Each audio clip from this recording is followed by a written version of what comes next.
India, so many women in India, because of the past, past experiences, you can say, or the conditioning we have from many years. As a woman, we believe that we have to, financially dependent on others for everything. Yeah. Right?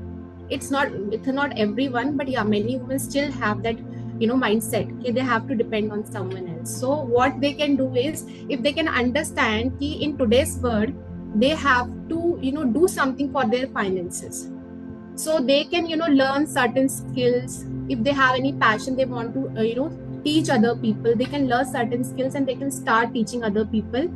And what I feel is ki, in today's time it's very easy, because today you can sit at home, you can start your online coaching business around whatever passion you have, whatever skill you have.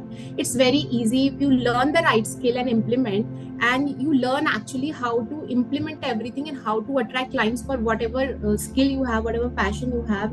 If you know the exact steps, so you can stay at home and still you can earn a lot of money.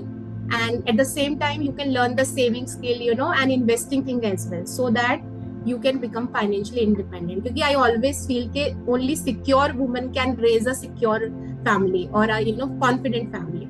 Absolutely.